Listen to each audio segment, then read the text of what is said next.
So basically lot size काय असते forex मार्केटमध्ये ते आज आपण शिकणार आहोत. तर जसं इंडियन मार्केटमध्ये तुम्हाला माहिती आहे की बँक निफ्टी आणि निफ्टीमध्ये लॉट साईज असते, बरोबर. तर त्या हिशोबाने फॉरेक्समध्ये पण काही लॉट साईज असते आणि त्याला पण काहीतरी नाव दिलेलं असतं. फॉर एक्झाम्पल जसं की आता बँक निफ्टीमध्ये तुमची काहीतरी 65ची म्हणजे 65 युनिट घेतले तर तुमचा एक लॉट होतो थोडक्यात, बरोबर. तसंच फॉरेक्समध्ये पण काहीतरी रूल्स आहे की फॉरेक्समध्ये पण लॉट्सचे टाईप्स आहेत, बरोबर. तर त्यामध्ये बेसिकली 3 प्रकारचे लॉट साईज असतात फॉरेक्समध्ये. तर त्या तिघांचे नाव तुम्हाला सांगतो मी. तर पहिलं लॉट साईज असते ती म्हणजे मायक्रो लॉट, बरोबर. त्याच्यानंतरून असते मिनी लॉट, त्याच्यानंतरून असते स्टँडर्ड लॉट. आता तिघांचं वेगवेगळं काम आहे मार्केटमध्ये आणि तिघांसाठी लागणारे प्राइजेस पण वेगवेगळे आहेत मार्केटमध्ये. तर बेसिकली बघून घेऊया की मायक्रो लॉट हे कसं लिहिलं जातं, म्हणजे ते कसं संबोधलं जातं. तर 0.01 म्हणजे मायक्रो लॉट लिहिलं जातं, 0.1 हे मिनी लॉटसाठी लिहिलं जातं आणि 1.0 और 1 हे स्टँडर्ड लॉटसाठी लिहिलं जातं. तर त्यासाठी लागणारे साधारण मी तुम्हाला रुपये सांगतो, म्हणजे डॉलर सांगतो. तर मायक्रो लॉट हा खरेदी घेण्यासाठी तुम्हाला एक साधारण $1000 लागतात. मिनी लॉटसाठी तुम्हाला $10,000 लागतात आणि स्टँडर्ड लॉटसाठी तुम्हाला $1,00,000 गरजेचे असतात, बरोबर. आता तुम्ही लॉट साईजमध्ये डील कशी कराल फॉर एक्झाम्पल, तर मी तुम्हाला त्याचं उत्तर देतो की समजा तुम्ही एखाद्या पेट्रोल पंपावर गेलात पेट्रोल भरायला, बरोबर. आणि तिथे तुम्ही एक साधारण रोज ₹50 किंवा ₹500 पेट्रोल भरतात, बरोबर. तर समजा तुम्ही रोज ₹500 भरताय, ₹500 भरताय. तुम्ही गेल्यानंतरून त्याला सांगता की 500चं पेट्रोल भर, तर तुमची टाकीत ₹500 पेट्रोल भरून देतो. पण काही कालांतराने तुम्ही त्याला सांगायला लागले की 1 युनिट पेट्रोल भर, तर तो त्या 1 युनिटचा अर्थ बरोबर ₹500 समजायला लागला, कारण तुम्ही रोज ₹500 भरतात, बरोबर. तर तुम्ही त्याला म्हटलं की 1 युनिट पेट्रोल भर, तर तो बरोबर ₹500 पेट्रोल भरून देणार, बरोबर. तर तसंच जर समजा तुम्ही गेलात की 3 युनिट भर, तर 1500चं भरून देईल तो. 5 युनिट भर, तर तो तुम्हाला 2500चं पेट्रोल भरून देईल, बरोबर. तर त्याच हिशोबाने लॉट साईजमध्ये असतं. आता बरोबर, आता हे जे भरले त्यांनी, म्हणजे समजा 5 युनिट भरलं तर ₹2500चं पेट्रोल येईल, बरोबर. आता याच्यामध्ये तुम्ही असं सांगितलं का की ₹2500मध्ये एवढंच लिटर पेट्रोल येईल, बरोबर. हे तुम्ही एक त्याला साधारण एक आकडा देऊन टाकला आहे की एवढ्या रुपयाचं म्हणजे ₹2500 पेट्रोल टाक किंवा ₹500 पेट्रोल टाक, बरोबर. तर त्याच्यामध्ये डझंट मॅटर की किती लिटर पेट्रोल येते, बरोबर. आता फॉर एक्झाम्पल जर इंडियन मार्केटमध्ये बघायला गेलात तुम्ही, तर इंडियन मार्केटमध्ये जर ₹50ला 1 युनिट असेल, बरोबर, म्हणजे ₹50ला जर एक लॉट असेल, तर तो लॉट खरेदी करायला तुम्हाला ₹50 लागतील, बरोबर. पण समजा तुम्ही फॉरेक्समध्ये तुम्हाला हे गरजेचं नाही की ₹50चं लॉट आहे म्हणजे ₹50,000 लागतील, म्हणजे थोडं शब्दशः अर्थ नका घेऊ. म्हणजे जर ₹50ची प्रीमियम आहे तर ₹50,000 लागेल किंवा ₹500 लागेल, असं काही नसतं फॉरेक्समध्ये. तुम्ही फक्त पैसे सांगा, ₹50चं मला पेट्रोल भरायचं आहे, त्या हिशोबाने तुम्ही लॉट साईज विकत घेऊ शकता. आता साधारण मी तुम्हाला सांगितलं की मायक्रो लॉट घेण्यासाठी $1000 लागतात, त्याच्यानंतरूनसाठी मिनी लॉटसाठी तुम्हाला 10,000 लागतात, त्याच्यानंतर स्टँडर्डसाठी तुम्हाला $1,00,000 लागतात, बरोबर. आता हे जे लॉट असतात, बरोबर, हे लॉट मार्केटमध्ये कसे वर्क करतात किंवा हे मायक्रो मिनी स्टँडर्ड हे ह्याच युनिट फॉर्मॅटमध्ये का लिहितात, बरोबर, हे मी तुम्हाला सांगतो. तर जर समजा तुम्हाला लिहायचं असेल की मायक्रो लॉट किंवा तुम्हाला एक 8 मायक्रोने ट्रेड करायचं असेल, तर तुम्हाला तुमच्या मेटाट्रेडर ॲप्लिकेशनमध्ये असं काही लिहून येईल.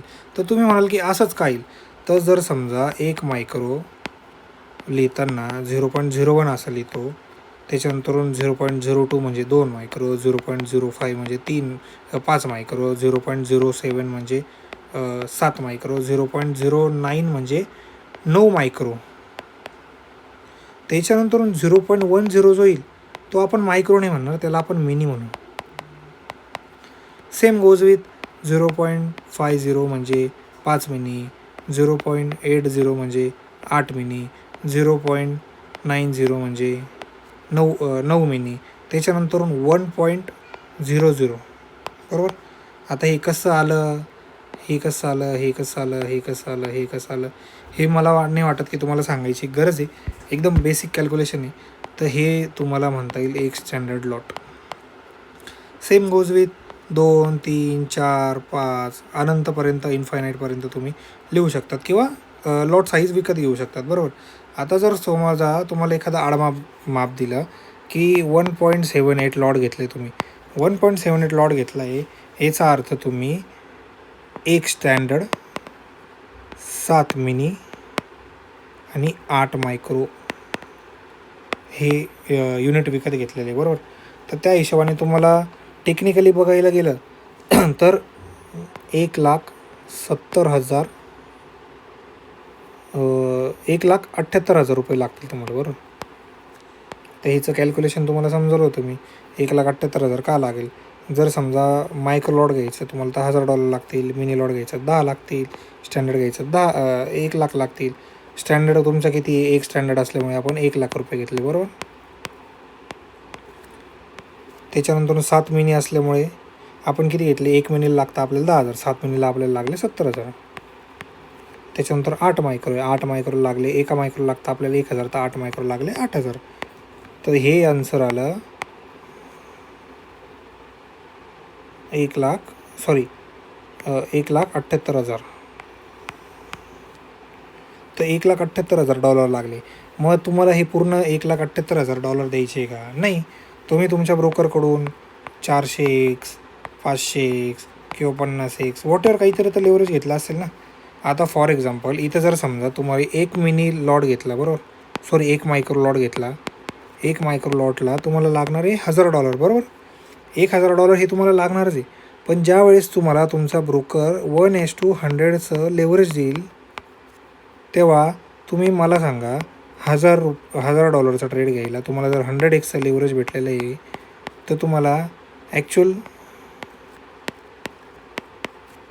$10 लागतील फक्त. This is the power of leverage.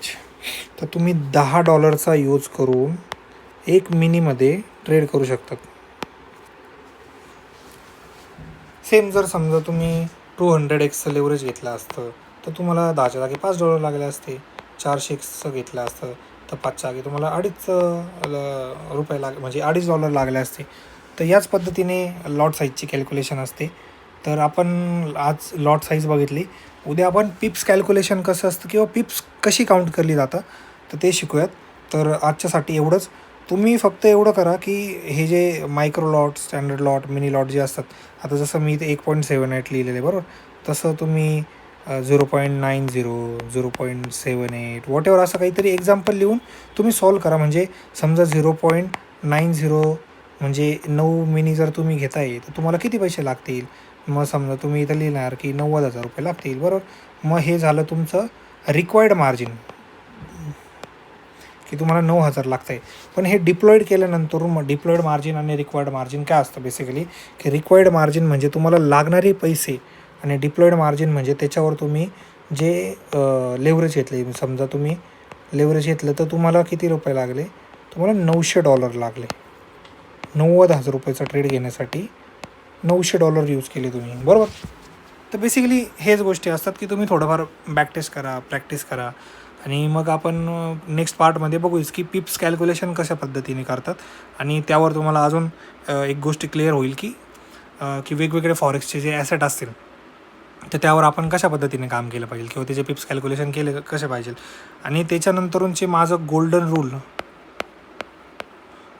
रूलचं lecture येणार आहे, ते बिलकुल कोणीच मिस करू नका. एकदम विनवणीने सांगतो आहे तुम्हाला की ते जे गोल्डन रूलचं जे लेक्चर असणार आहे त्याने तुमचं पूर्णच्या पूर्ण पिप्स कॅल्क्युलेशनचं कन्फ्युजन क्लिअर होऊन जाईल की पिप्स कशा कॅल्क्युलेट केले जातात. तर आजच्यासाठी इथंच थांबूया आपण. तर भेटूया नेक्स्ट व्हिडिओमध्ये. थँक्यू.